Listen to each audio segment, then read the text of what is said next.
Have you ever felt crushed by something outside your control? A harsh comment, a sudden setback, or even a loss that left you reeling?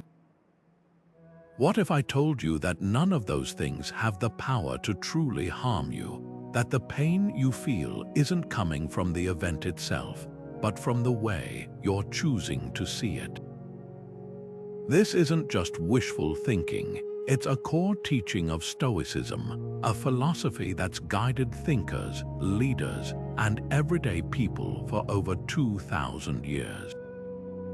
The Stoics, like Epictetus and Marcus Aurelius, argued that external events are neutral. They don't carry meaning until we assign it to them. A job rejection isn't inherently devastating. It's our interpretation that turns it into a blow to our self-worth. A rude stranger isn't ruining our day, we're allowing their behavior to dictate our inner peace. This radical idea flips the script on suffering, putting the power back in our hands. Imagine standing in the middle of a storm. The wind howls, rain lashes at your skin, but you remain unshaken, not because the storm isn't real, but because you've built an inner shelter no weather can penetrate. That's the resilience Stoicism offers. It doesn't deny life's hardships, it redefines our relationship to them. Marcus Aurelius, an emperor who faced wars, betrayals, and plagues, wrote in his private journals that the obstacle becomes the way, that every challenge is an opportunity to practice virtue. Epictetus, born into slavery, taught that freedom isn't about controlling externals but mastering our reactions. Their wisdom wasn't theoretical. It was forged in the fires of real struggle, and it's just as relevant today. This video isn't just about ancient philosophy. It's about unlocking a mindset that transforms how you experience life. We'll explore how Stoicism turns setbacks into strength, why your judgments shape your reality more than events themselves, and practical ways to apply this wisdom when life feels overwhelming. By the end, you'll see why nothing outside you, no criticism, failure, or even loss, can break you unless you permit it. The Stoics didn't promise a life without pain, but they offered something far more powerful, the tools to never be defeated by it. So if you've ever felt at the mercy of circumstances or wondered how to stay steady in chaos, you're in the right place. Let's begin. Think of a priceless vase shattering on the floor. One person might collapse in despair as if their world ended. Another might sigh, call for a broom, and move on without a second thought. The vase didn't change. What changed was the meaning each person gave it. This is the heart of Stoic wisdom. Nothing outside us has inherent power to destroy our peace. It's the stories we tell ourselves about events that shape our suffering. Epictetus, the philosopher who compared life's challenges to broken vases, put it bluntly: it's not things that upset us, but our judgments about them. Take losing a job, an experience that can feel earth-shattering. One person spirals into shame, convinced they're a failure. Another sees it as a forced redirection, a chance to pursue something better. The event itself is neutral. The pain comes from the first person's belief that their worth is tied to that role, while the second views it as a temporary setback. Modern psychology echoes this ancient insight. Cognitive behavioral therapy teaches that our thoughts, not events, dictate our emotions. The Stoics just figured it out 2 millennia earlier. Here's the key shift. When you stop seeing external events as attacks and start seeing them as raw material, you reclaim agency. A harsh critique isn't proof of incompetence, it's data to improve or ignore. A traffic jam isn't ruining your day, it's extra time to listen to an audiobook or sit with your thoughts. This mindset doesn't erase life's stings, but it removes their venom. Marcus Aurelius faced rebellions and betrayals, yet he wrote, "You have power over your mind, not outside events. Realize this, and you will find strength." That strength isn't about suppressing emotion. It's about refusing to let random events define your worth or steal your peace. Consider how often we grant tiny things outsized power: a stranger's rude glance, a missed deadline, a cancelled plan.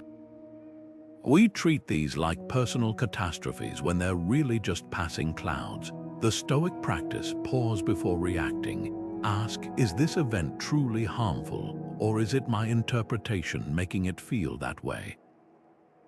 Could I choose to see it differently? This simple pause creates space between what happens and how you respond, and in that space lies your freedom. The Stoics drew a line in the sand, one that changes everything once you truly see it.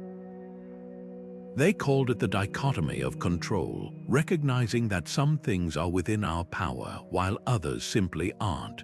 Epictetus, the former slave who became one of history's greatest teachers, put it plainly: some things are up to us and some are not. What's up to us? Our judgments, our efforts, our desires, the inner workings of our own minds. What isn't? Everything else: the weather, the past, other people's choices, even our own bodies aging. This distinction isn't just philosophical, it's liberating. Picture two people stuck in the same traffic jam. One grips the wheel, fuming at red lights and slow drivers, arriving drained and irritable. The other accepts the delay, listens to music, and uses the time to reflect. The traffic wasn't a choice, but their responses were. That's the dichotomy in action. The Stoics argued that suffering comes from confusing these two realms, wasting energy trying to control what we can't, while neglecting the power we do hold. Marcus Aurelius framed it as an inner citadel. No external force can breach your mind's gates unless you lower the drawbridge. Here's a challenge: grab a sheet of paper and draw two columns. Label one within my control and the other beyond my control. Start filling them. Your effort at work, that goes in the first column, your boss's reaction. Second column, your commitment to health. First, the number on the scale tomorrow. Second. This exercise reveals where you've been misplacing your energy. Modern psychology confirms this. Studies show that people who focus on controllable factors report less stress and higher resilience. The ancient Stoics were onto something profound. Peace isn't found by rearranging the world, but by clarifying what was yours to shape all along. Consider how often we invert this wisdom. We obsess over others' opinions as if we could dictate their thoughts. We rage against delays as if shouting could hurry time. Meanwhile, we neglect the one territory we're sovereign over: our own choices. Epictetus joked that if someone told you their opinion was your problem, you'd think them absurd, yet we do this daily. The payoff for sorting this out: freedom. When you stop demanding that life obey you, you start working with it. A project fails, you control the next attempt. A friend betrays you, you control whether to forgive or walk away. The rest is noise. This isn't passivity, it's precision. Stoicism doesn't teach resignation to circumstance. It teaches focusing your agency where it actually matters. Imagine an archer. She can control her stance, her aim, her release. But once the arrow flies, wind or a bird could deflect it. The Stoic archer gives her all to the shot, then shrugs at the outcome. That's the art: pouring yourself into what's yours and letting go of what never was. So where have you been playing archer to the wind? Where might your life change if you stopped shouldering the weight of things you were never meant to carry? There's a crucial gap between what happens to us and the story we attach to it, a gap where our power truly lies. Marcus Aurelius captured it perfectly. You have power over your mind, not outside events. Think about the last time someone criticized you. The words themselves were just vibrations in the air, but the sting came from how you processed them, maybe as an attack on your worth or a sign you'd failed. That's the illusion Stoicism shatters. Events don't come pre-loaded with meaning. We stamp them with it, often without realizing. Take a traffic jam. The cars aren't conspiring to ruin your morning. They're just metal boxes obeying physics and poor urban planning. Yet how easily we slip into narratives. This always happens to me. Or the universe is against me. The frustration isn't in the brake lights, it's in the mental script we're running. Seneca, another Stoic giant, wrote letters about enduring travel delays with humor, noting that getting angry at a blocked road makes as much sense as shouting at a fallen tree. The event is neutral, the agony is optional. This isn't about pretending things don't hurt. It's about recognizing that the hurt is a layer we add. Imagine two co-workers receiving the same feedback. Your report had errors. One spirals into shame, hearing, "You're incompetent." The other thinks, "I missed some details, I'll double-check next time." The words were identical, the interpretations created entirely different experiences. The Stoics called this the discipline of assent, the practice of pausing before automatically buying into destructive judgments. It's like having a mental filter that asks, is this thought useful? Is it even true? Modern psychology backs this up. Cognitive distortions like personalizing, "This is all my fault," or catastrophizing, "Everything's ruined," are exactly what therapists help clients untangle. The Stoics were early cognitive behavioral therapists, teaching that reality is negotiable. A rainy day isn't bad weather unless you're a farmer in a drought. A delayed flight isn't a waste of time if you use it to read or rest. Viktor Frankl, a Holocaust survivor influenced by Stoic thought, put it starkly, "Between stimulus and response, there's a space. In that space is our power to choose. So how do we widen that space? Start small. Next time you're stuck in line or hear a harsh comment, notice the immediate story forming. Then challenge it. Ask, what's the bare fact here, separate from my interpretation? Could someone else see this differently? This isn't denial, it's clarity. The traffic jam didn't create your anger. Your belief that this shouldn't be happening did. The criticism didn't wound you. Your fear of being inadequate did. When Marcus Aurelius faced betrayal, he didn't rage at the traitor. He wrote, "The best revenge is not to be like that." He controlled what he could, his own character. This shift takes practice, like building any skill. But each time you catch yourself conflating events with their meaning, you reclaim agency. You start to see that most of what we call bad luck is just unexamined thinking. And that's where the real freedom begins, not in controlling life's chaos, but in mastering the stories we tell about it. The Stoics didn't just preach resilience, they built it through a deliberate practice of perception. Think of your mind as a sculptor's workshop, where raw experiences are the marble and your judgments are the chisel. Seneca, the philosopher who famously compared adversity to polishing a gem, wrote, "No tree becomes rooted and sturdy unless many winds assail it." His point, friction isn't the enemy of growth, it's the necessary grit that shapes it. This is the heart of Stoic reframing, training yourself to see obstacles as the very tools that hone your strength. Picture a young athlete who sprains her ankle weeks before a championship. The immediate story might be devastation, all that training wasted. But with Stoic perception, she could ask, could this forced pause reveal gaps in my conditioning? Might it teach me patience or creativity in cross-training? The injury hasn't changed, but its meaning has transformed from a setback to a teacher. This isn't toxic positivity. It's strategic thinking, the kind that helped Seneca endure exile, illness, and political turmoil without surrendering his peace. He didn't deny suffering, he mined it for utility. Here's how to put this into practice. Next time you face what feels like a disaster, a missed promotion, a conflict, even a flat tire, pause and ask, what hidden advantage could this contain? Maybe the rejection frees you for a better opportunity. Maybe the argument clarifies a boundary you needed to set. even the flat tire becomes a masterclass in patience or a chance to disconnect.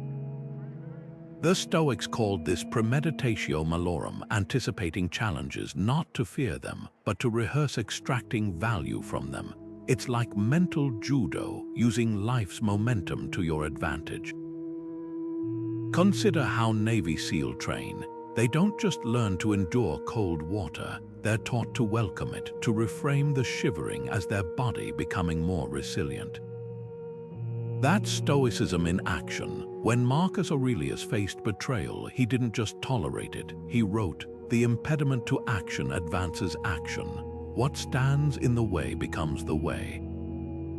A modern entrepreneur might say a failed product launch taught them more than success ever could.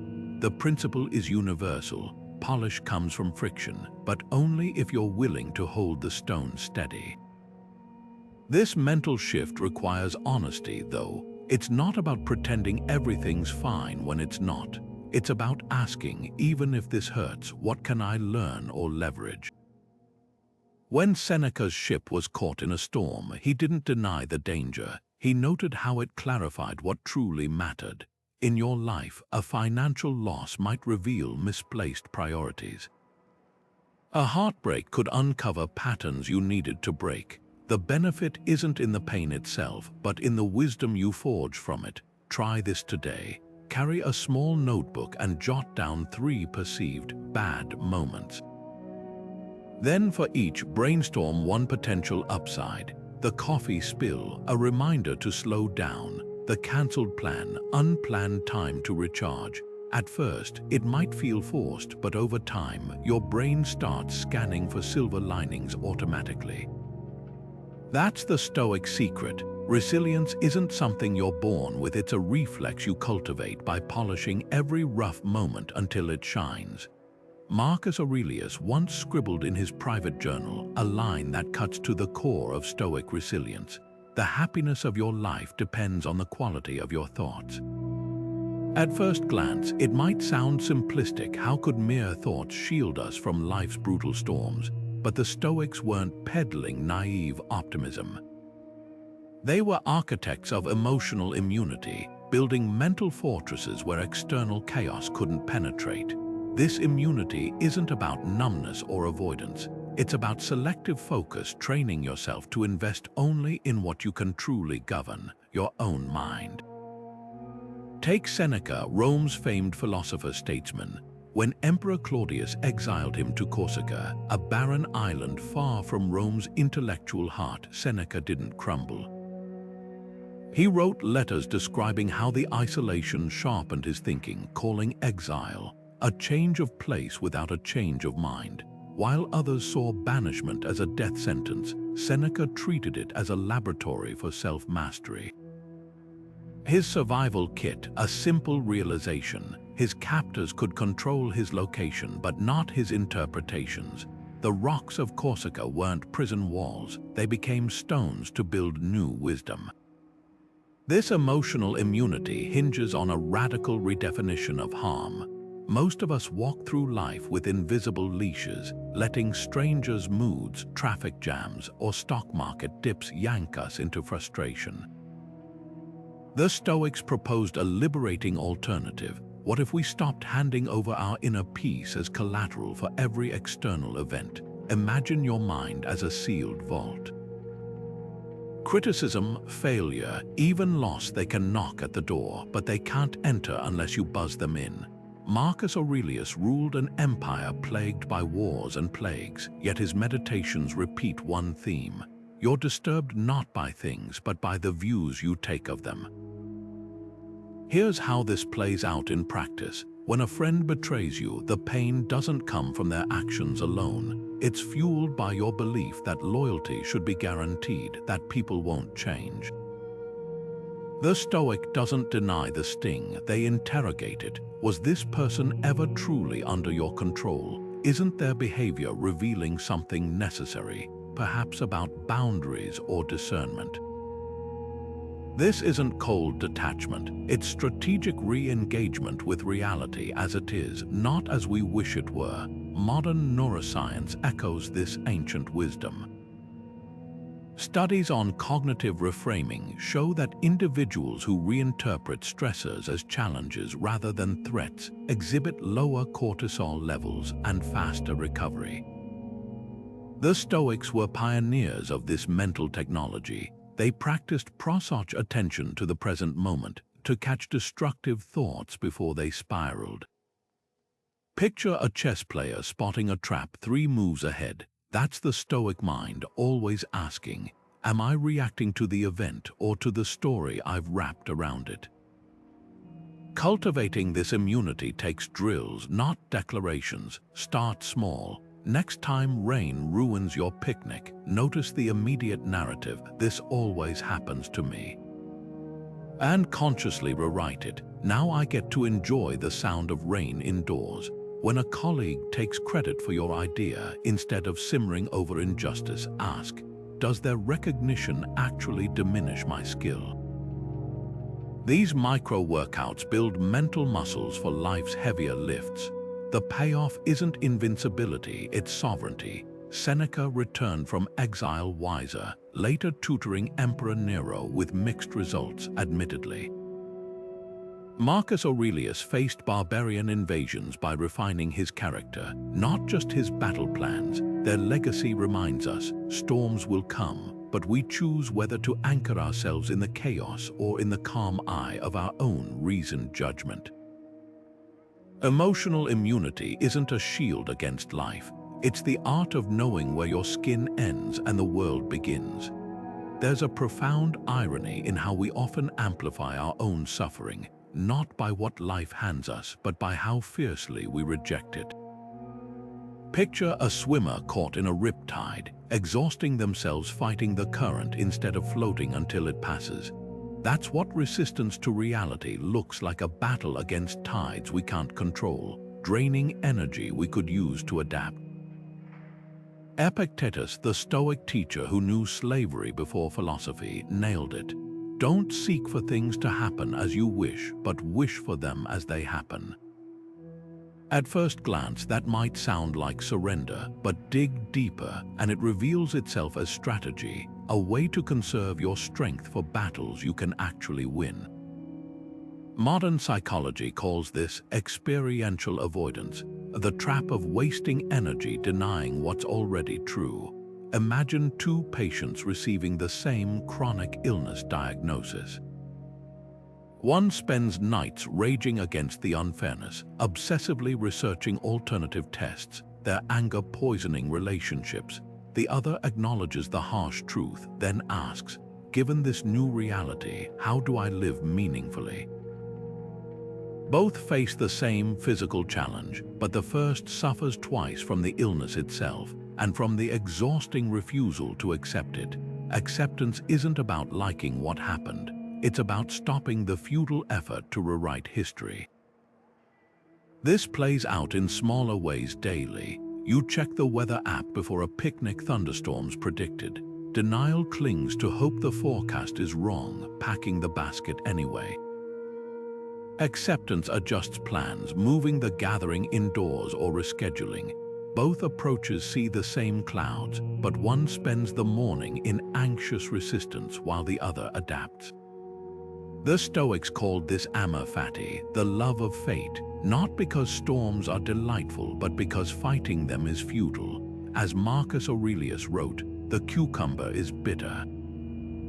Then toss it. There are brambles in your path, then go around. That's all you need to know. Consider how we handle personal failures. A writer rejected by publishers can spiral into self-loathing or conspiracy theories about industry bias. Mental gymnastics to avoid facing their work might need improvement. Acceptance looks different. This hurts. What can I learn from these rejection letters? The event remains unchanged, but one path multiplies suffering while the other transforms it into fuel. Modern therapies like ACT, acceptance and commitment therapy, mirror this ancient wisdom, teaching that pain is inevitable, but resistance turns it into prison. Here's the paradox: acceptance isn't passive. When a wildfire destroys a forest, the first step isn't planting new trees, it's assessing the damage without illusion. That clear-eyed honesty is what allows real rebuilding. A Stoic facing bankruptcy doesn't pretend they're wealthy. They inventory resources exactly as they are. A parent grieving a child's addiction doesn't minimize it. They meet the truth squarely to seek effective help. This clear seeing is the opposite of giving up. It's the foundation of meaningful action. Try this reframe next time you're stuck in resistance. Instead of asking, "Why is this happening to me?" try, "This is happening. What now?" That tiny shift from protest to pragmatism unlocks agency. The storm didn't ask permission to rain, but you choose whether to dance in it or just get wet. Epictetus, who couldn't walk without pain due to a leg injury, called his crutch a platform for virtue. He couldn't change his body, but he could redefine its meaning. That's the art, stopping the struggle against what is, so you can start working with it. Stoic mindfulness is the art of anchoring yourself so firmly in the present that the waves of "what if" can't pull you under. Seneca put it bluntly, "We suffer more in imagination than in reality."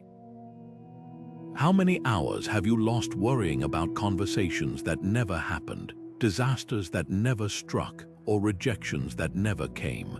The Stoics recognized this mental trap centuries before modern psychology coined terms like catastrophizing. Their solution wasn't to ignore the future, but to refuse to mortgage the present for it. Picture this: you're lying in bed at 3 in the morning, heart pounding over tomorrow's presentation. But here's the truth: in that moment, there is no presentation. There's just your breath, the weight of blankets, maybe the hum of a fan. The fear isn't coming from reality. It's being projected onto an imaginary screen. Marcus Aurelius practiced cutting through this illusion by asking himself, "Does what's troubling me exist at this exact second?" If not, he'd redirect his energy to what did, the work before him, the person across from him, the simple fact of being alive right now. This is where Stoicism meets mindfulness in the most practical way. Try this next time anxiety creeps in. Press pause and scan your surroundings. Name 5 things you can see, 4 you can touch, 3 you can hear. This isn't just distraction, it's a reality check. The bills may be due next week, but are they in your hands today? The difficult conversation may loom, but is anyone speaking harshly to you this very second? Epictetus trained his students to separate facts from fantasies with ruthless precision. A ship might sink tomorrow, but today it's safely docked. Why drown in worry before the first wave hits? Seneca observed how we treat time as if it were an infinite resource, squandering the present moment to fret over futures that may never arrive. He wrote letters describing wealthy Romans who couldn't enjoy their gardens because they were too busy calculating next year's taxes. Sound familiar? Modern equivalents surround us: people checking phones during dinner, worrying about tomorrow's meetings, parents missing first steps because they're scripting future college applications. The Stoic antidote is deceptively simple. Inhabit the moment you're actually in. Here's a practice borrowed from both Stoic texts and modern therapy. When stress flares up, ask, "Is this happening now or only in my mind?" If it's now, a child crying, a deadline in 2 hours, address it with full focus. If it's mental noise, fear of failure, old regrets, hypothetical scenarios, note it as just that, weather passing through your mental sky. The power comes in the labeling. Marcus Aurelius kept a journal to document when his worries were about real problems versus manufactured ones. Over time, he trained his mind to stop leaping at shadows. This mindful presence isn't about blissful ignorance, it's strategic focus. A surgeon doesn't ponder hospital administration while holding a scalpel. She zeroes in on the incision. A Stoic approaches life with that same precision. The argument from yesterday, it exists now only as neural pathways firing. The uncertain tomorrow, it has no tangible form. What's left is the astonishing aliveness of this breath. this step, this opportunity to act with clarity. As Seneca reminded a grieving friend, no one confines their unhappiness to the present. We chain ourselves to past and future, then wonder why we feel so heavy. The Stoic key: learn to walk unshackled. Imagine a world where losing your job, your reputation, or even your health couldn't truly break you, because none of those things could touch what mattered most.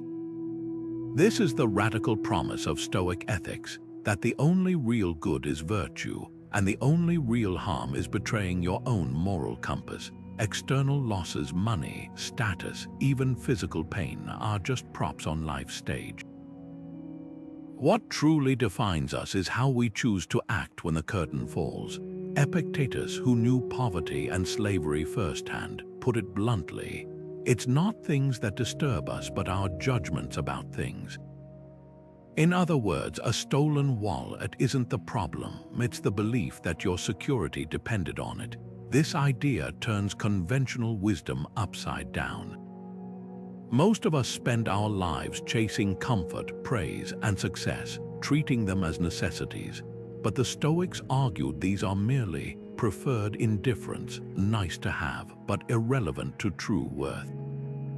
Consider two people facing bankruptcy. One crumbles, convinced they're worthless without wealth. The other sees it as a test of character, asking, "How will I respond with dignity?" The money itself doesn't determine who's thriving, it's their relationship to it. Marcus Aurelius, ruling an empire, wrote reminders to himself like, "You can discard most of the junk that clutters your mind, anything unrelated to justice, temperance, or goodwill." Even an emperor knew his power wasn't in his crown, but in his choices. Here's the litmus test: would you trade your integrity for comfort, your honesty for a promotion, your kindness for popularity? Every day, life offers these bargains, subtle or glaring. The co-worker who exaggerates contributions to impress the boss, the friend who stays silent about injustice to keep the peace. These aren't just moral dilemmas, they're invitations to clarify what you truly value. The Stoics propose that every time we choose convenience over character, we erode our only real possession, our self-respect. Seneca warned, "A man who fears death will never do anything worthy of a living man." Likewise, a person who fears discomfort will never do anything worthy of their principles. But this isn't about perfection. The Stoics understood moral courage as a practice, not a performance. Picture a recovering addict who stumbles but keeps recommitting to sobriety. Their relapse isn't a failure of virtue, it's the struggle virtue requires. What matters isn't the stumble, but the refusal to rationalize it. Epictetus, crippled by a cruel master in his youth, taught that even in chains we remain free to choose our stance. Lameness is an impediment to the leg, but not to the will. Physical or social limitations might constrain options, but they can't dictate how we meet them. Modern life bombards us with counterfeit metrics of worth, likes, salaries, titles. The Stoic asks, if all that vanished tomorrow, who would you be? Not what would you own or how would others see you, but what actions could you still take to live honorably? A teacher grading papers with care despite burnout, a parent modeling patience during a toddler's tantrum, a whistleblower risking career for truth. These are living expressions of Stoic ethics. Their power comes not from outcomes, but from the unwavering choice to align with something deeper than circumstance. So next time you face a challenge, big or small, pause and ask, is this situation harming me, or is it revealing where I've mistakenly placed my worth? The answer might just redefine your idea of what it means to win. Marcus Aurelius stared down rebellions, plagues, and betrayals not by avoiding them, but by leaning in, with one phrase etched into his journals like a mantra: "The obstacle is the way." This wasn't poetic deflection, it was tactical brilliance. Imagine a blacksmith's forge where metal isn't ruined by fire, it's refined. That's the Stoic view of adversity, not as a force that breaks us, but as the very heat that tempers our strength. Take Nelson Mandela's 27 years in prison. Most would see that as stolen time, decades ripped away. But Mandela emerged not with bitterness, but with a master's degree in resilience. He later said his cell taught him patience, the art of listening, and how to disarm enemies not with fists, but with unshakable dignity. The bars weren't his cage, they became his classroom. That's the alchemy Stoicism teaches, transforming what should destroy us into what builds us. This mindset shift isn't just for history books. A young entrepreneur watches her startup crumble and realizes failure taught her more about pivots and perseverance than any MBA could. A parent navigating a child's illness discovers depths of compassion they never knew they had. Even small-scale struggles, a missed promotion, a creative block become reps in the gym of character.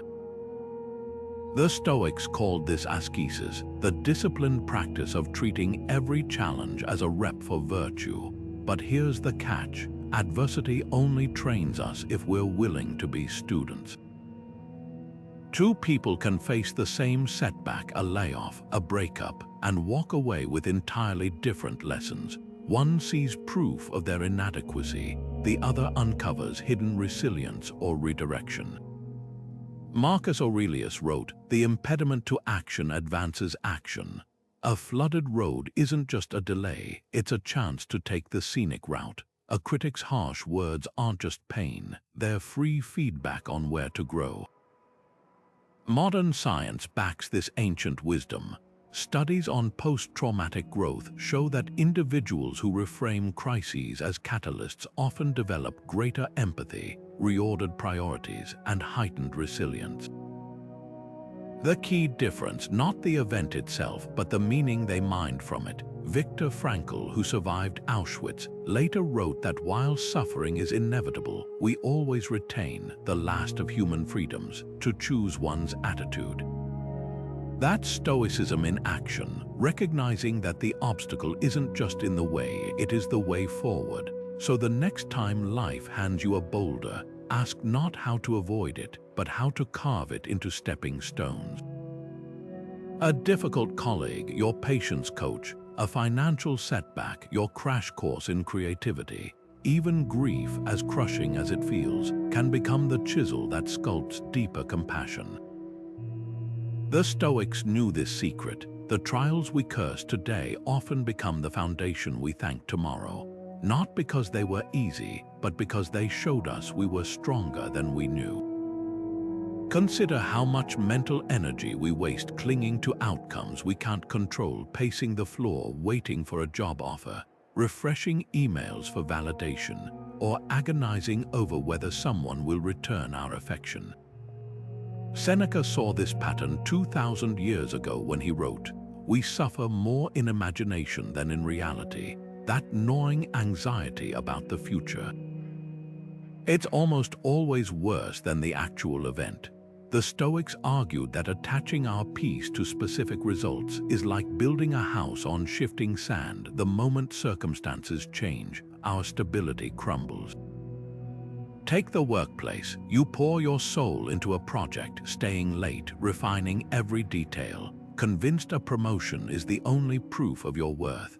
But here's the paradox: the more you fixate on that title, the more powerless you feel because the decision rests with someone else. Meanwhile, the colleague who focuses solely on doing exceptional work remains unshaken whether the promotion comes or not. Their reward isn't contingent on a boss's whim, it's embedded in the act of creation itself. This is what Epictetus meant when he said, "Demand not that events happen as you wish, but wish them to happen as they do." The modern twist, neuroscience, confirms this ancient insight. Studies show that anticipation of pain, like waiting for medical results, often activates the same brain regions as physical pain. Our minds treat hypothetical futures as real threats, flooding our bodies with stress hormones over scenarios that may never occur. The Stoic antidote isn't apathy, it's a strategic shift of focus. Instead of asking, "Will I get the promotion?" train yourself to ask, "Did I do my best work?" The first question hands your happiness to others. The second keeps it firmly in your hands. Imagine two chefs competing for a Michelin star. One obsesses over the judge's opinions, altering dishes to match perceived preferences, sweating over every rumor.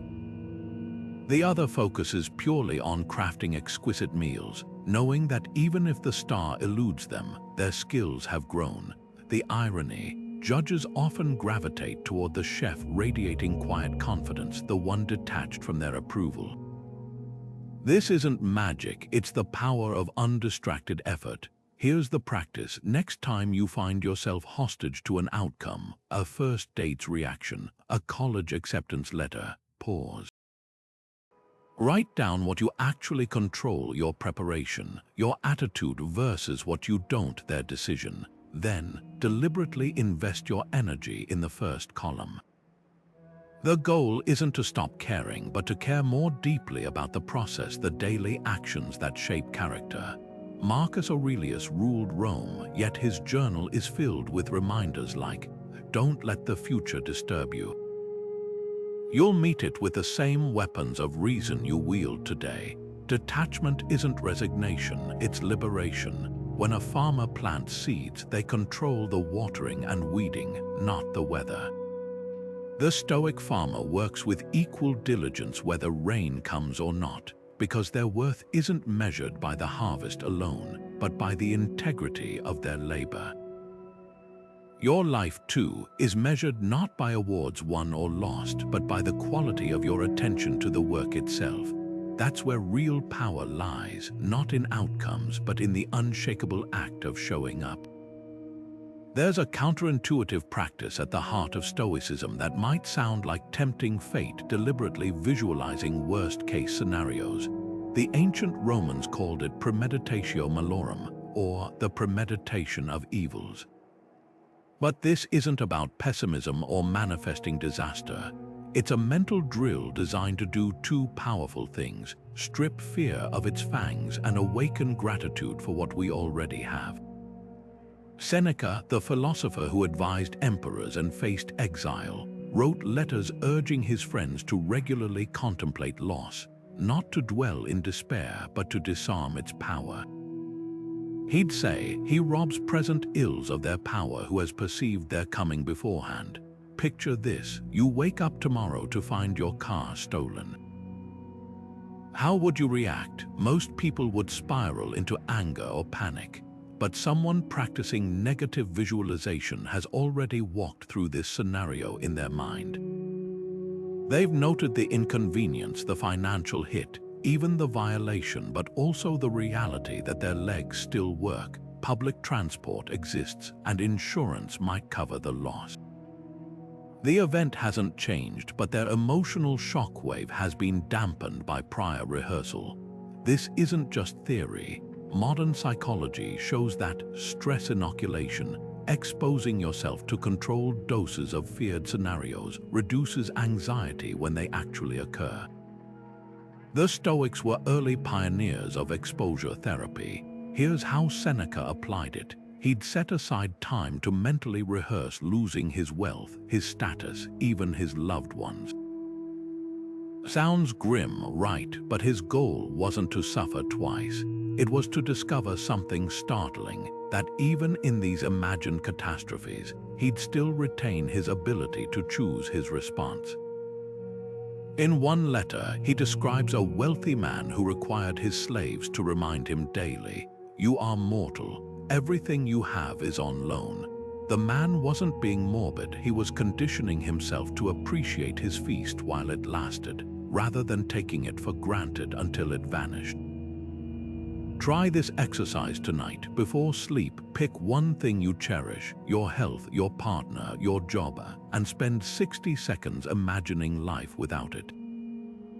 Not to torture yourself, but to notice two things. First, how many survival options you'd still have. We're more resilient than we think. And second, how much beauty exists in having it right now. A musician might imagine losing her hearing, then catch herself truly savoring the next song she plays. A parent might visualize an empty nest, then find themselves lingering at their child's bedroom door that evening. The practice doesn't just prepare us for loss, it prevents us from sleepwalking through our blessings. Critics might argue this steals joy by fixating on darkness. But the Stoics knew a profound truth. Sunlight feels warmer after stepping out of a cave. By periodically touching the cold edges of life's fragility, we return to the present with sharper senses. Marcus Aurelius would write reminders like, "When you kiss your child good night, remember they could be gone tomorrow," not to terrify himself, but to kiss them with full presence tonight.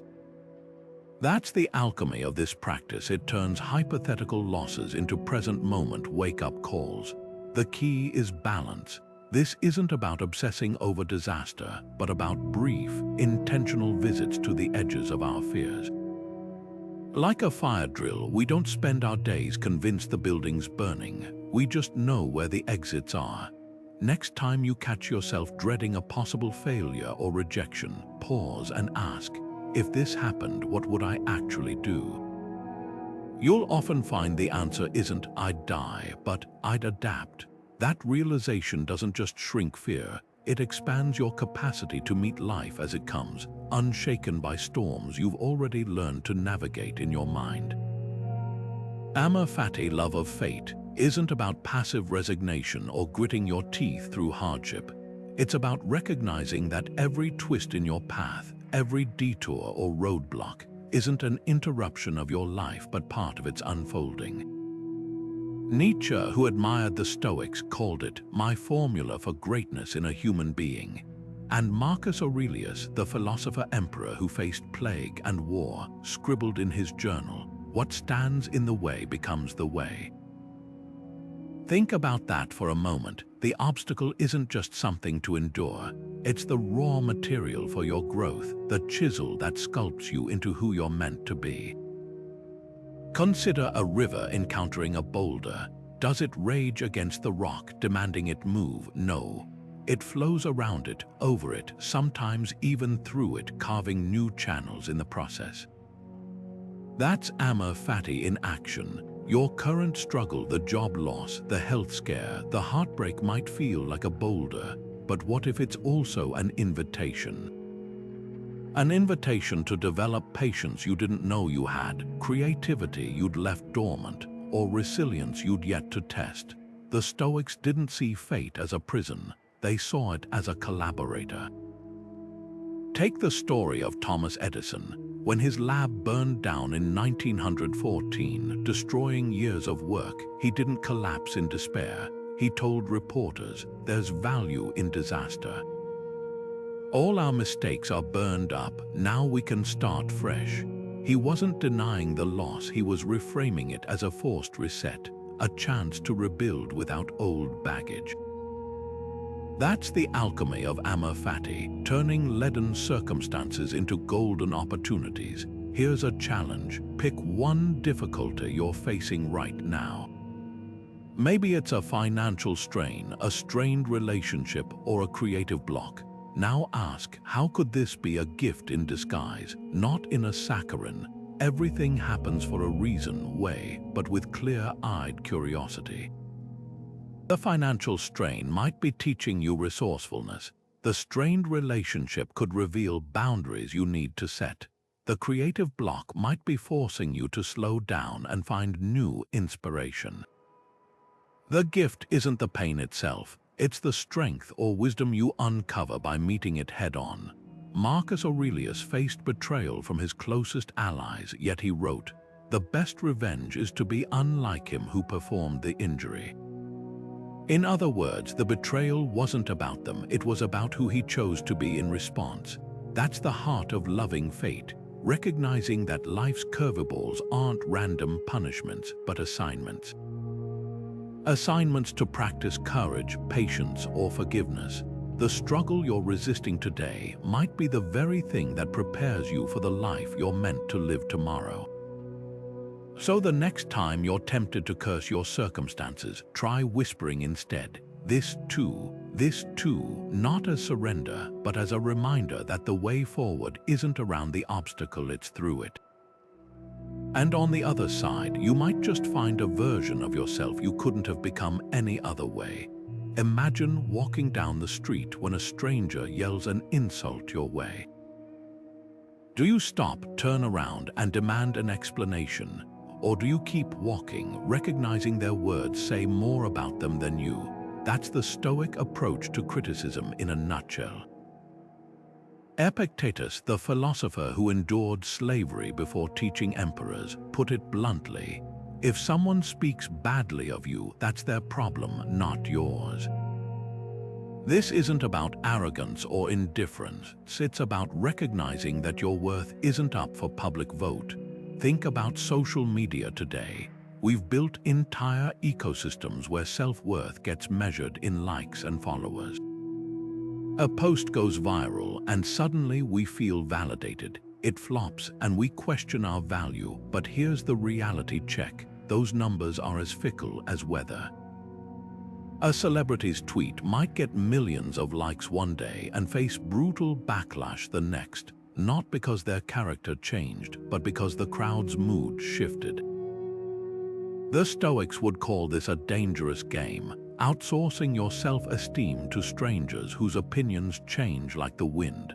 Marcus Aurelius faced this daily as emperor. Flatterers praised him to gain favor, critics mocked him to undermine his authority. His solution: he kept a private journal reminding himself, it's entirely possible to be both praised and damned, and still stay focused on doing what's right. Modern psychology backs this up. Studies show that people who derive self-worth from internal standards like personal growth or ethical alignment experience steadier confidence than those dependent on external validation. Here's the practice. Next time criticism stings, ask yourself 2 questions. First, is this feedback useful? If your boss notes a missed deadline, that's data to improve. If an internet troll calls you ugly, that's just noise. Second, whose opinion actually matters? Your child's teacher commenting on your parenting? Worth considering. A random commenter judging your appearance? Irrelevant. The Stoics didn't ignore all feedback, they filtered it through wisdom. Consider the artist who creates purely for self-expression versus one obsessed with gallery sales. The first enjoys the process regardless of applause. The second rides an emotional roller coaster with every review. Both might produce great work, but only one maintains inner peace. Epictetus joked that if you truly believed a donkey's braying was criticism, you'd feel insulted by donkeys. The point: not all voices deserve a seat at your mental table. This isn't about becoming immune to feedback. It's about reclaiming your right to choose what sticks. A chef adjusts recipes based on trusted food critics, not diners who hate all spicy food. Similarly, you might grow from a mentor's tough love while dismissing a jealous coworker's sabotage. The key is realizing that reputation is like shadow. It follows you but doesn't define you. As Seneca wrote while rumors swirled about him, I know my own character, why would I need others to confirm it? So the next time someone's words hit like a slap, pause. Ask, is this person's judgment a mirror or just a window into their own biases? Your power lies not in controlling what others say, but in deciding whether to let it echo in your mind. That's the Stoic secret to unshakable confidence. Building your self-worth on bedrock, not shifting sand. Walk through the ruins of ancient Rome today, and you'll see crumbling statues of emperors who demanded worship, their names barely legible on weathered stone. The forums where politicians clamored for power are now tourist photo ops. This is the Stoic reminder in physical form. Every external we chase, wealth, status, fame, carries an expiration date. Marcus Aurelius, who ruled at the empire's height, wrote in his private journal, Alexander the Great and his mule driver both died and returned to the same dust. Not to depress us, but to wake us up. That mule driver, his name is lost to history, but Alexander's conquests didn't spare him from the same fate. Consider the celebrities of ancient Rome, gladiators cheered by thousands, senators whose speeches swayed nations. Where's their power now? Their gold was melted down, their villas lie underground, and their feuds are reduced to footnotes in textbooks. Meanwhile, the Stoic teachings of Epictetus, a man who owned nothing, not even his freedom, still shape lives 2 millennia later. That's the paradox. The things we think will make us immortal are often the most perishable, while inner virtues outlast empires. Modern life magnifies this illusion. Social media convinces us that likes equate to legacy, that viral moments will be remembered. But scroll through yesterday's trending topics, how many do you recall? The Stoics practiced memento mori, remembering death, not to dwell on darkness, but to clarify what truly endures. A CEO's fortune can evaporate in a market crash. An athlete's trophies tarnish in storage, but the courage they showed, the integrity they lived by, those become part of the human story long after balance sheets and scoreboards fade. Here's the litmus test. Picture yourself on your last day. Will you clutch diplomas and bank statements, or reflect on moments you stood firm when tested, loved when it was hard, created despite the odds? The Roman elites who built lavish tombs are now anonymous skeletons, while Marcus Aurelius' tattered journal still guides people through loss and uncertainty. That's the ultimate Stoic lesson. Invest in what death can't take. Cultivate a character that outlives your name. The next time you're tempted to trade hours for hollow validation or sacrifice principles for prestige, ask, will this matter when the applause stops? Not as a critique of ambition, but as a compass. Build castles if you must just know the tide will claim them. Meanwhile, the rock of your unshaken principles. That's what the waves will break against, leaving everything else to sink beneath them. A stubbed toe teaches you to watch your step. A burned hand reminds you to respect fire. Pain, whether physical or emotional, has always been nature's most direct feedback system. The Stoics saw this not as a flaw in existence, but as its genius. Seneca, who endured chronic illness and political persecution, wrote, "Difficulties strengthen the mind as labor does the body." He wasn't glorifying suffering, he was pointing to its hidden curriculum. Just as a muscle only grows when pushed beyond its comfort zone, our resilience and wisdom often emerge from what initially feels like breaking points. Consider elite athletes. They don't avoid discomfort, they strategically engage with it. A marathon runner doesn't collapse at the first cramp. They learn to distinguish between good pain, muscles adapting, and bad pain, injury signals, using that feedback to pace themselves.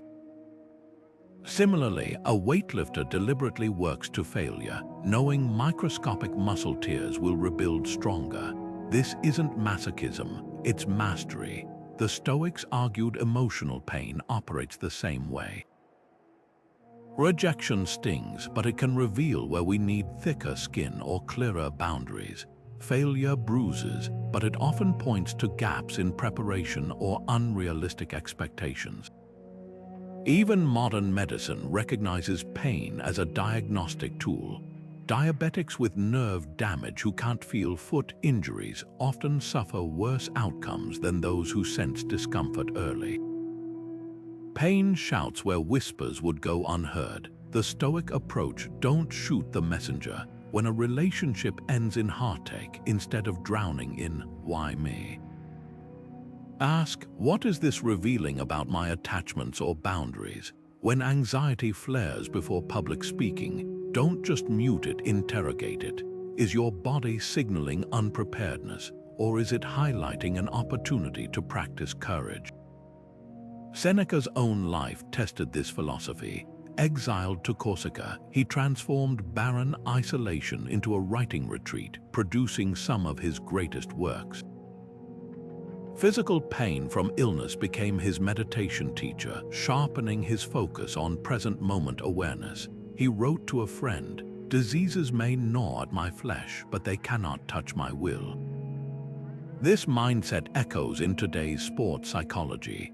Basketball players visualize missed free throws to normalize the sting of failure. Rock climbers intentionally practice falling to reduce its terror. By befriending discomfort, they expand their capacity to perform under pressure. Here's the pivot. Pain only becomes a teacher when we stop resisting its lesson. A child touching a hot stove doesn't debate the stove's intentions, they learn instantly. Adults, though, often argue with reality. This shouldn't be happening. We cry as if life owes us exemption from friction. The Stoic alternative: treat emotional scrapes like physical ones. Clean the wound, acknowledge the hurt, assess the damage, identify the lesson, and adjust movement, change behavior. A musician whose shaky performance fuels practice sessions, or a writer who channels rejection into refining their voice, they're not ignoring pain, they're enrolling in its unlicensed university. The next time discomfort knocks, whether it's a throbbing knee or a bruised ego, pause before reaching for the emotional ice pack. Ask, what's this trying to show me? Maybe your loneliness isn't proof of being unlovable, but a nudge to cultivate deeper connections. Perhaps your work stress isn't just cruelty from the universe, but a sign you've outsourced too much of your self-worth to productivity. Pain speaks in dialects of growth for those willing to listen. As the Stoics knew, the arrow that wounds you can also point the way forward, if you're brave enough to follow its trajectory. There's a peculiar kind of freedom that comes when you realize most of what you're chasing isn't actually necessary.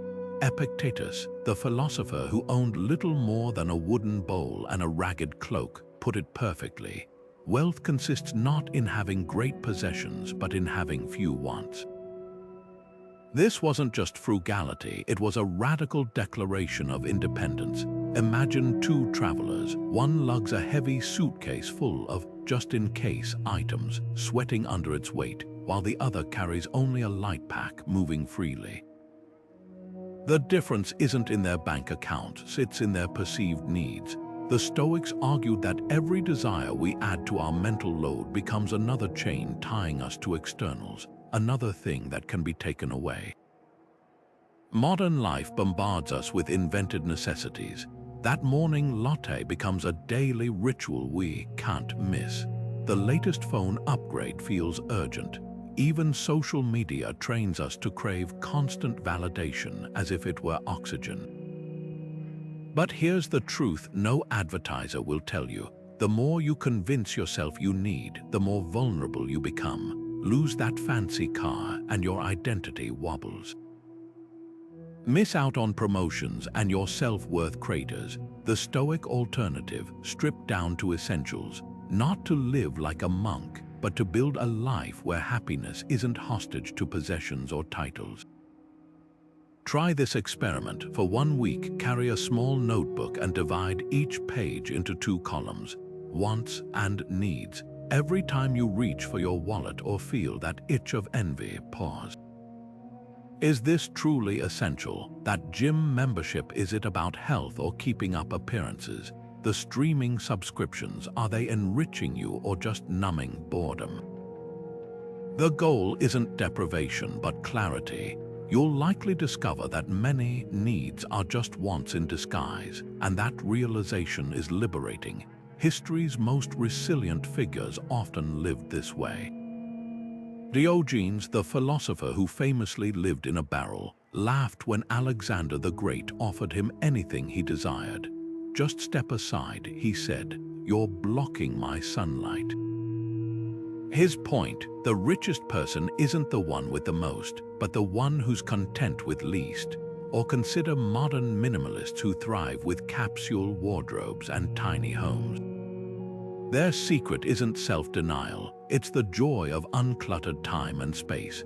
When you're not constantly maintaining, upgrading, or worrying about stuff, you're free to focus on what truly matters: relationships, growth, experiences. This isn't about judging materialism. It's about recognizing that every attachment comes with hidden costs. That dream job, it might demand 80-hour weeks. The luxurious house, a mortgage that keeps you awake. Even praise and admiration chase them, and you'll constantly adjust your behavior to please others. The Stoic practice is to ask, what's the price of this desire? Is it worth my freedom? So where might you be carrying invisible weights? Maybe it's the compulsion to always dress to impress, or the anxiety of maintaining a curated social media persona. Perhaps it's the quiet dread of falling behind peers. Each of these is a thread tying you to externals. The more you can snip, the lighter you'll feel. Start small, skip a meal out and savor home cooking. Leave your phone behind on a walk. Notice how the world doesn't end, and how your mind might even feel clearer. Epictetus, born into slavery, knew true wealth wasn't in his master's villa, but in his ability to find joy even in chains. That's the ultimate Stoic paradox. The less you depend on, the more unshakable you become. Because when your happiness isn't outsourced to things or opinions, no one and nothing can take it from you. Marcus Aurelius never intended his private journals to become one of history's most influential books. He was simply writing to himself, sorting through the chaos of ruling an empire, betrayal, and personal grief. Yet that raw self-dialogue, now known as meditations, reveals the transformative power of putting pen to paper. The Stoics didn't just think about philosophy, they wrote their way through it, turning ink into a mirror for their minds.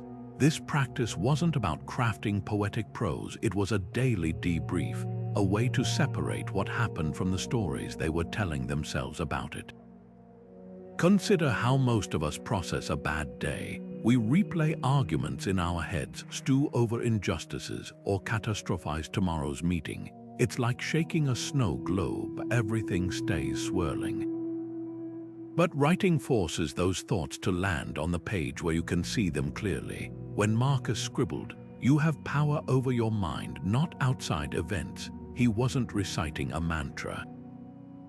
He was reminding himself mid-storm that his reactions were his to steer. That's the magic of Stoic journaling. It turns abstract principles into personal operating instructions. Try this tonight. Grab any notebook and answer 2 questions. First, what did I blame externals for today? Maybe traffic made you late, or your boss ruined your mood. Now circle every instance where you handed your peace to something outside your control. Second, how was my reaction within my power? The traffic didn't force you to rage, you chose that response. The boss's tone didn't dictate your inner dialogue, you authored it. This isn't about self-judgment, it's about spotting where you've been outsourcing your agency.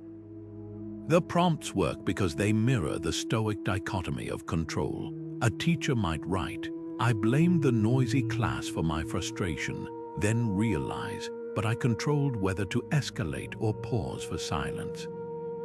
A parent might note, "I blamed my child's tantrum for my outburst," then see, "I chose to match their chaos instead of modeling calm."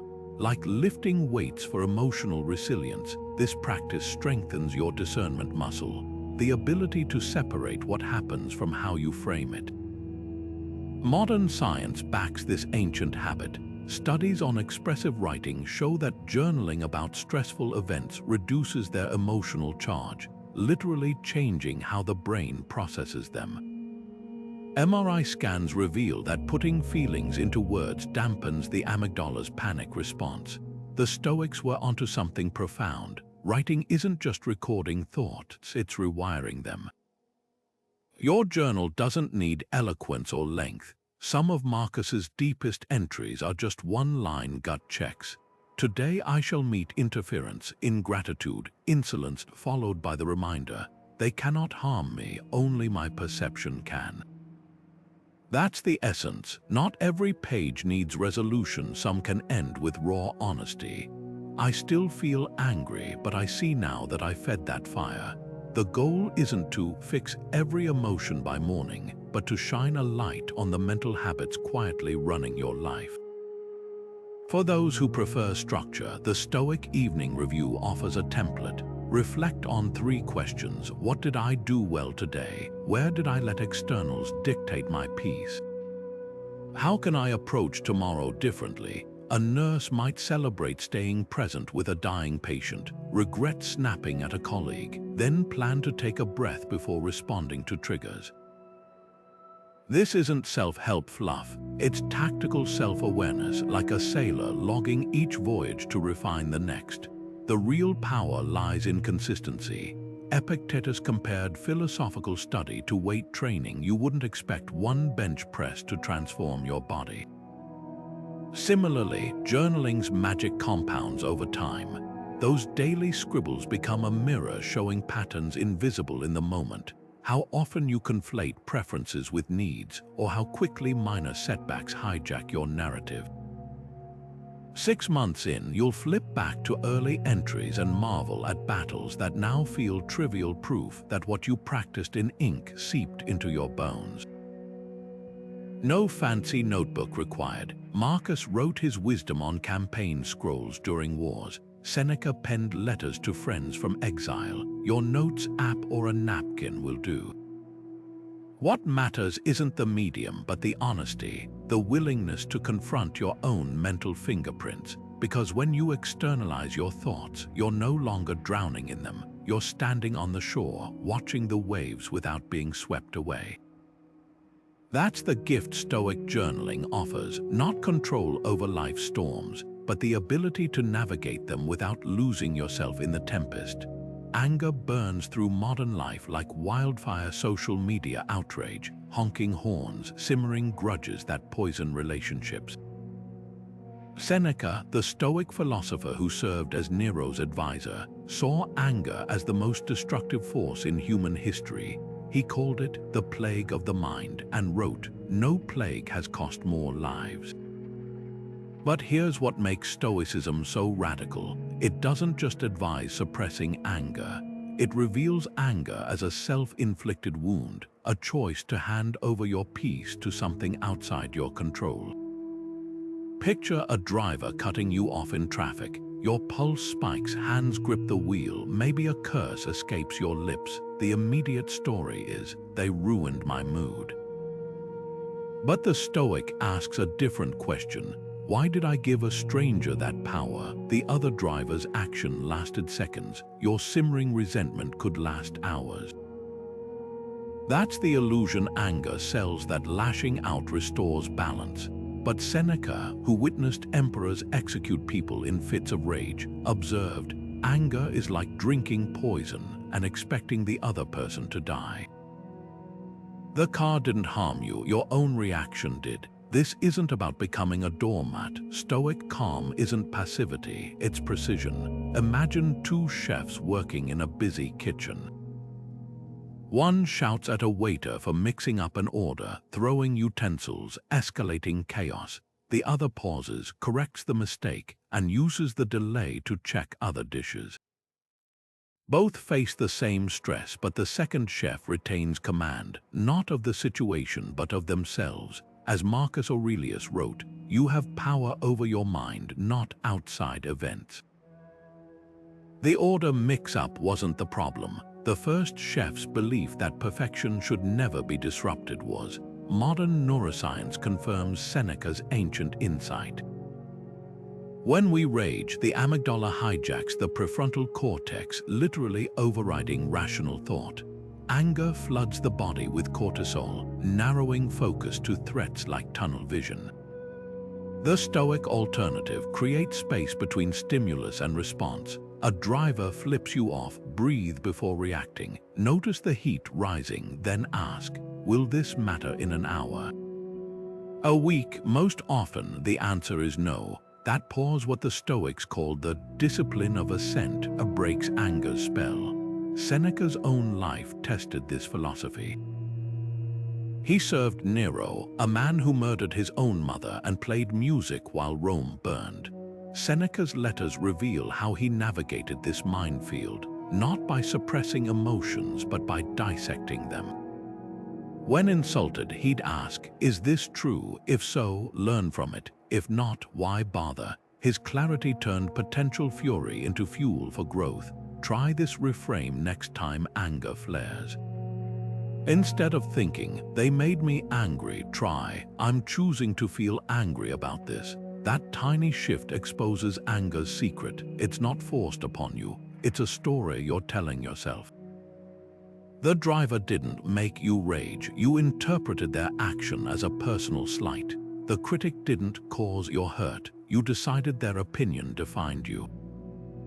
Road rage is just a visible example.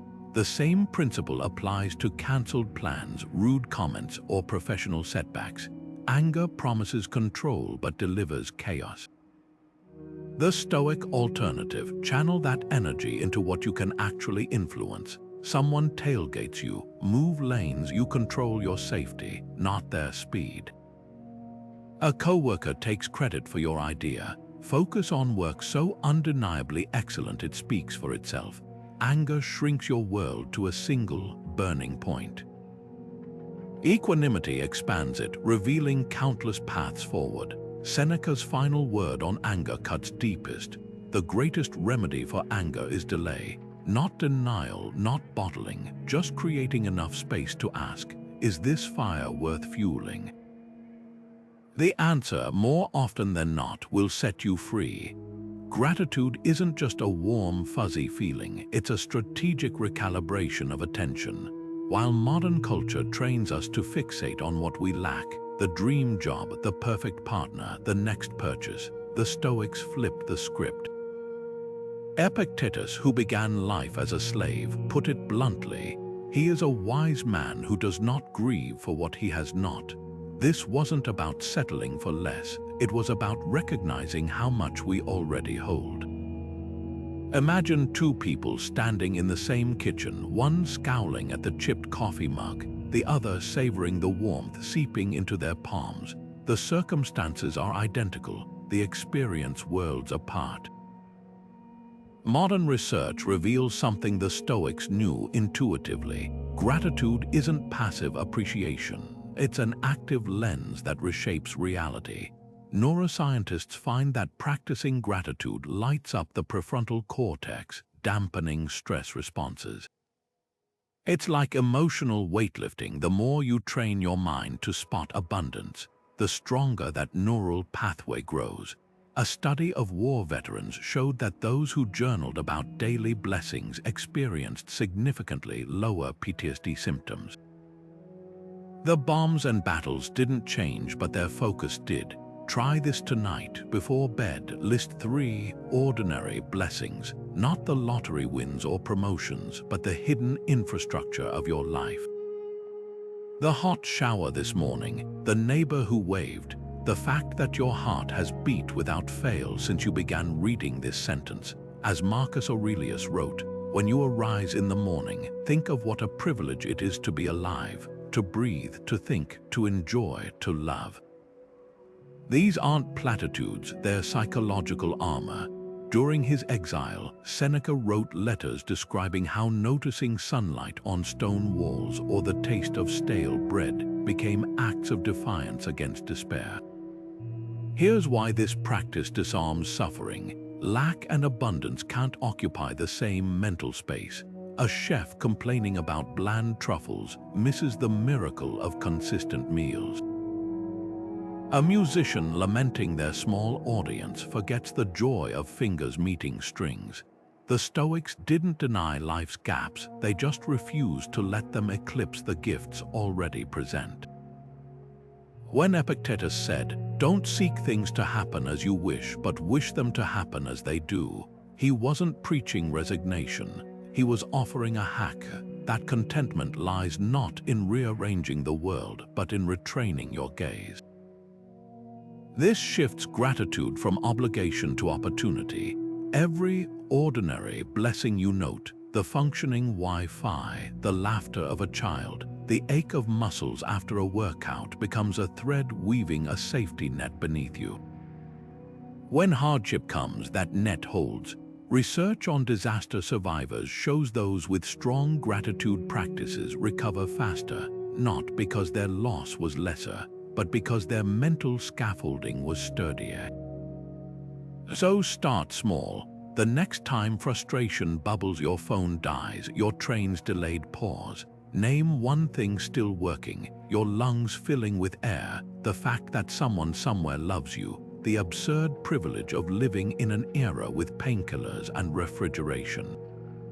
As Seneca reminded Lucilius, no man is crushed by misfortune unless he has first been deceived by prosperity. The more we notice the invisible gifts, the less power visible lacks hold. That's the alchemy of Stoic gratitude, turning what we've taken for granted into what sustains us. The moment we expect life to be fair, we set ourselves up for endless frustration. Marcus Aurelius, the philosopher-emperor who faced betrayals and plagues, scribbled in his private journal, "The universe is change, life is opinion." Those 7 words dismantle the myth of fairness entirely. The universe doesn't operate on human notions of justice. Storms don't avoid righteous homes. Diseases don't spare kind hearts. What we call unfair is often just reality unfolding without regard for our personal rulebook. But here's where Stoicism flips the script. While we can't control life's uneven distribution of fortune, we control what we make of it. Consider workplace favoritism, a universal frustration. Employee A works late nights, delivers flawless reports, yet watches employee B, the boss's golf buddy, snag promotions despite mediocre output. The immediate reaction, outrage, bitterness, maybe even self-doubt. But the Stoic approach asks a different question. Is my suffering coming from the favoritism itself, or from my belief that hard work must always be rewarded?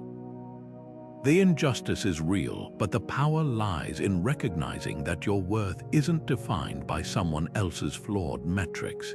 History offers striking examples. Thomas Edison's lab assistants famously received credit for breakthroughs they didn't originate, while Nikola Tesla, despite genius, died penniless. Neither deserved their fate, yet one raged against the system while the other kept innovating.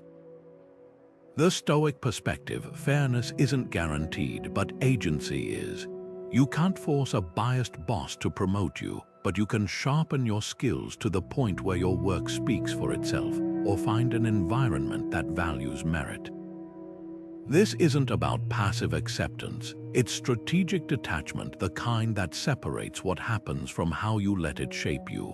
When Marcus Aurelius wrote, "The obstacle is the way," he meant that the very unfairness we resent can become fuel.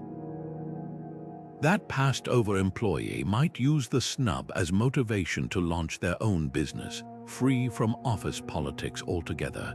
The artist ignored by critics might bypass galleries and build a direct audience online. The universe didn't change, their relationship to its unpredictability did. Modern psychology echoes this ancient wisdom. Studies on locus of control show that people who focus on external fairness, "Why don't I get what I deserve?" report higher stress and lower achievement than those who ask, "What can I do despite this?" A Stoic doesn't deny injustice, they just refuse to let it dictate their next move. Like a sailor who can't command the wind but can adjust the sails, they work with reality as it is, not as they wish it were. So the next time life feels brutally uneven, when the less qualified candidate gets the job, when someone else's family seems healthier or wealthier, pause. Remember Marcus's words, "Life is opinion." The pain isn't in the event, it's in the story you're telling about what it means. You can't force the world to be fair, but you can choose to play by a different set of rules, ones where your peace and progress aren't bargaining chips in a game you never agreed to. That's the ultimate power move, recognizing that the universe owes you nothing, but you owe yourself everything. Fear creeps in not when danger is present, but when our imagination paints catastrophe on the blank canvas of the future. Seneca observed this human tendency with razor precision. We are more often frightened than hurt. That pounding heart before a speech isn't caused by the audience, it's manufactured by your mind's rehearsal of humiliation. The sleepless nights over tomorrow's job interview aren't about the actual questions, they're fueled by mental replays of stuttering or blanking out. The Stoics recognized this gap between perception and reality as the birthplace of unnecessary suffering. Take public speaking, a fear so common it outranks death in some surveys. The physical act of standing before a crowd carries no inherent threat. No one has ever been physically harmed by speaking too slowly or forgetting a line. Yet the body reacts as if facing a saber-toothed tiger. Why? Because the mind has confused social risk with mortal danger. Marcus Aurelius would scribble reminders like, "The things you're afraid of are not in the event, but in your judgment about the event." That's the key insight. Fear isn't about what's happening, it's about what we believe could happen. This explains why two people can face identical situations with entirely different reactions. Picture two hikers spotting the same snake on a trail. One freezes in terror, convinced it's venomous. The other recognizes it as harmless and steps calmly around it. The snake hasn't changed, only their interpretations have. Seneca's wisdom cuts through the illusion. There are more things to alarm us than to harm us, and we suffer more in apprehension than reality. The job interview you dread might go smoothly. The medical test you're avoiding could reveal nothing serious. Even if the worst happens, you stumble through the presentation, you don't get the job, would it truly be unbearable? Or would you, as humans miraculously do, find a way through? Here's the Stoic antidote to runaway fear. Play the scenario all the way out. Ask yourself bluntly, what's the worst that could realistically happen? Then follow up with an even more revealing question. Could I survive that? A musician afraid of bombing an audition might realize the worst case isn't death or imprisonment, it's temporary embarrassment and having to try elsewhere. A writer fearing rejection might acknowledge that published authors faced countless no's before their first yes. The power lies in realizing that most fears inflate consequences beyond reality's actual boundaries. Modern psychology validates this ancient approach. Exposure therapy, gradually facing feared situations, works precisely because it corrects the mind's overestimations of danger. Someone afraid of elevators learns through repeated safe rides that their panic alarm was false. The Stoic version is more mental than behavioral. We expose ourselves to feared outcomes in imagination first, stripping them of their exaggerated terror. When Seneca wrote, "The man who has anticipated the coming of troubles takes away their power when they arrive," he was prescribing exactly this, rehearsing adversity to drain its shock value. Consider how this applies to everyday anxieties. That difficult conversation you're avoiding with a friend, what's the worst that could happen? They might get upset or the friendship might change.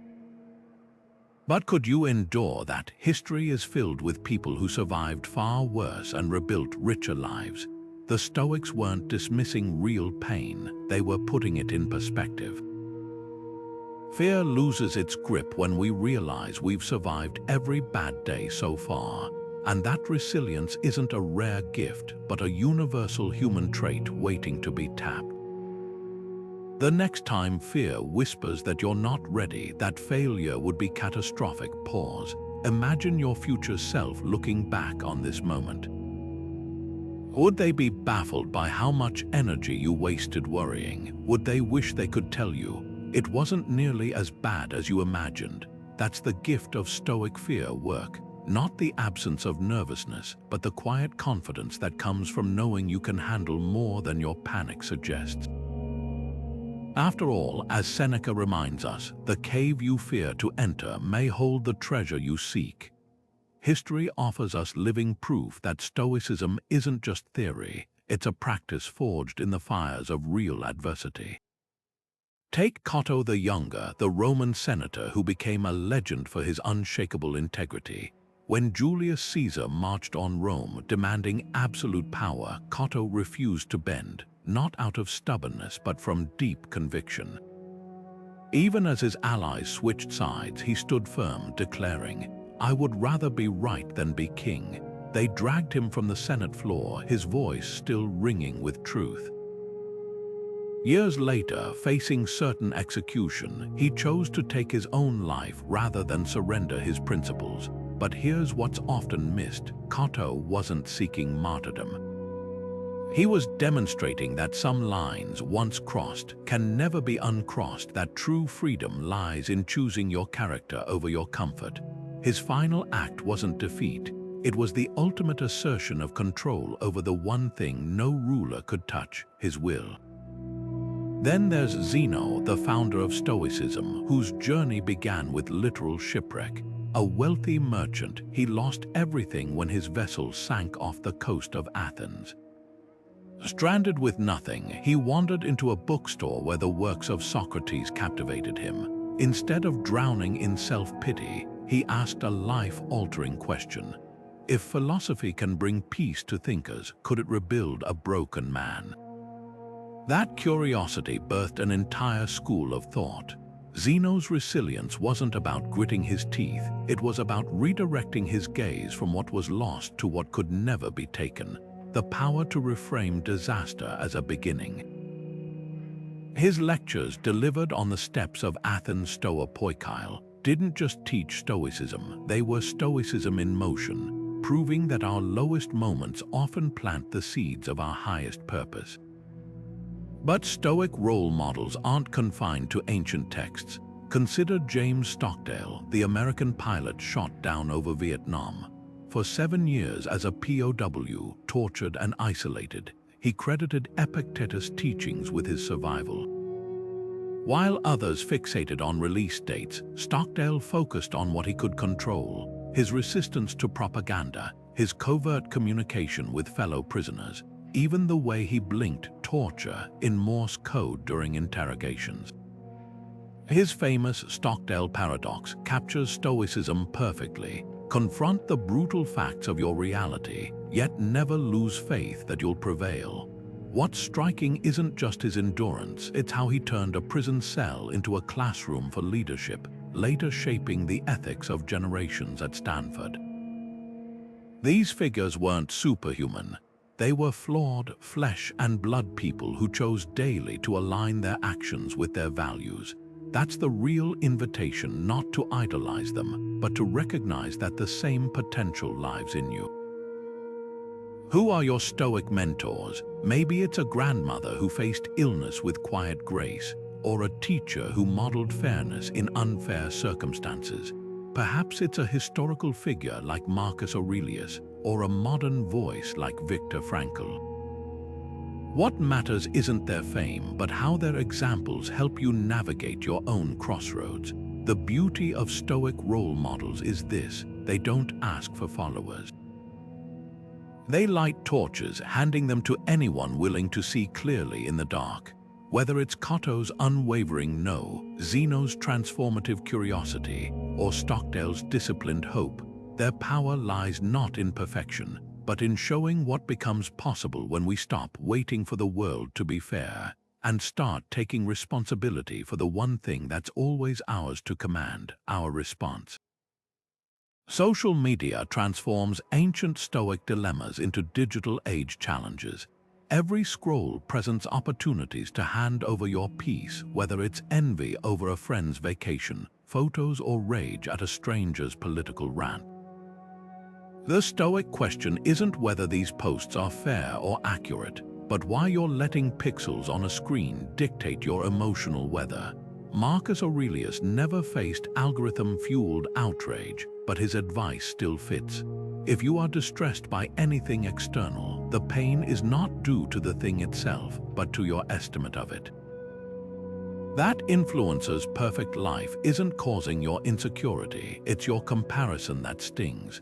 The solution isn't deleting apps, though moderation helps, but recalibrating your relationship to them. Before reacting to a post, ask, is this serving my growth or just feeding my agitation? You can't control what others share, but you control the thumb that scrolls past. Work stress reveals another modern Stoic battlefield.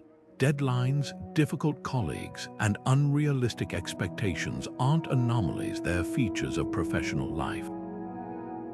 The Stoic approach doesn't demand you love toxic environments, but it does reframe them as training grounds. Imagine two employees facing the same micromanaging boss. One fumes daily, drafting resignation letters in their head. The other asks, what can I learn here? Patience, clearer communication, detachment from unjust criticism. Both may eventually leave, but the second emerges with sharper skills rather than scarred emotions. Epictetus, who endured a cruel master in his youth, taught that adversity introduces us to ourselves. That project that keeps getting rejected, it's not just a career hurdle, it's a mirror showing you how you handle setbacks. Relationships, especially breakups, test Stoic principles in visceral ways. The agony of losing someone often stems from an unexamined belief. They were mine. The Stoic corrective, no one belongs to us. People are on loan, like library books, to be enjoyed while available but never owned. This isn't cold detachment, it's profound gratitude freed from entitlement. When a relationship ends, the pain isn't just about the person leaving. It's about the story we're telling, that we're unlovable, that happiness depended on them, that the future is now ruined. The Stoic grieves but also asks, what did this person reveal about my values? How can I return to myself? A young woman nursing heartbreak might journal. He wasn't my missing piece, he was a teacher showing me where I outsourced my wholeness. That shift doesn't erase the ache, but it prevents the wound from defining her. Even parenting becomes a Stoic laboratory. Every parent imagines crafting their child's perfect life, top schools, flourishing friendships, seamless success. But reality intervenes. Learning disabilities emerge, friendships fracture, passions diverge from parental dreams. The Stoic parent practices loving without clutching, guiding without controlling. They separate what's theirs to influence, providing safety, modeling values from what isn't, forcing interests, scripting outcomes. When a teenager rebels, the reaction isn't, how could they? But what does this reveal about my expectations? This mindset turns parenthood from a performance review into a partnership in growth, the common thread. Stoicism isn't about erasing emotion, it's about discerning what deserves your emotional investment. That coworker's snide comment only has the weight you assign it. The ex's new relationship only hurts if you measure your worth against it. The Instagram highlight reel only triggers lack if you mistake curated snapshots for reality. Modern life bombards us with chances to outsource our peace. Stoicism trains us to reclaim it. As Seneca wrote to a friend mourning loss, "You cry that I've taken what you've given." The wise person enjoys what they have without clinging. Whether facing digital noise or personal heartbreak, the practice remains the same: hold life lightly enough to appreciate its gifts, but firmly enough to navigate its storms. One of the biggest misunderstandings about Stoicism is that it teaches emotional numbness. That to be Stoic means to lock away feelings behind some impenetrable wall. Nothing could be further from the truth. The Stoics weren't interested in erasing emotions. They sought to understand their origins so they wouldn't be ruled by them.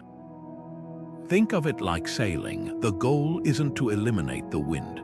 That's impossible, but to adjust your sails so you're not at the mercy of every gust. Epictetus, the philosopher who endured slavery before teaching emperors, put it plainly. It's not events that upset us, but our judgments about them. Notice he didn't say, "Don't feel," he said, "Examine why you feel." This distinction separates Stoicism from what we now call toxic positivity, that forced, superficial cheerfulness that dismisses genuine pain with empty phrases like, "just stay positive." The Stoics would have rejected this approach entirely. When Seneca consoled a grieving friend, he didn't say, "look on the bright side." He sat with the darkness, writing, "let your tears flow, but let them also cease." Stoicism doesn't deny sorrow, anger, or fear. It simply refuses to let those emotions dictate unwise actions. A Stoic parent mourning a child doesn't pretend the loss isn't devastating. They allow the grief while consciously choosing not to let it spiral into self-destruction or despair. Consider two people facing job loss. The first, steeped in toxic positivity, plastered on a smile while repeating, "everything happens for a reason," ignoring their rising panic. The second, practicing Stoic principles, acknowledges the fear and disappointment, then asks, "what can I control here? My resume, my network, my daily effort." Both feel the sting, but the latter channels it into purposeful action rather than suppression or frantic optimism. This is emotional agility, the ability to feel fully without being hijacked. Modern psychology validates this ancient wisdom. Studies on emotional suppression show that bottling feelings leads to increased stress and decreased resilience, while acknowledging emotions without being overwhelmed by them correlates with mental toughness. The Stoics were pioneers of what therapists now call cognitive distancing, and the skill of observing your thoughts and feelings without fusing with them. When Marcus Aurelius wrote, "You have power over your mind, not outside events," he wasn't advocating detachment from life's richness. He was offering a toolkit to engage with it more skillfully. The test of authentic Stoicism lies in its application during life's rawest moments. A soldier trembling before battle isn't failing at Stoicism by feeling afraid. They're succeeding by choosing courage despite the fear. A cancer patient weeping after a diagnosis isn't unstoic, they're human. What makes the difference is what happens next. Do they collapse into helplessness, or do they, as Epictetus advised, bear and forbear, feeling the weight while still moving forward? This balanced approach explains why Stoicism resonates across centuries. It doesn't promise a life without storms, just the ability to navigate them without capsizing. The next time you hear someone dismiss Stoicism as emotionless, remember, true strength isn't the absence of feeling, but the wisdom to know which feelings deserve your allegiance. The heart of Stoicism beats with one unshakable truth. Nothing outside you, no criticism, no loss, no twist of fate holds any power until you grant it. That rude comment from a coworker, "it's just sound waves until you decide it defines your worth." The missed promotion, a neutral event until you interpret it as proof of failure. This isn't philosophical wordplay, it's the ultimate hack for emotional freedom. Resilience isn't something you're born with or stumble upon by luck. It's a skill forged through deliberate practice, like learning to spot the gap between what happens and the stories we drape over it.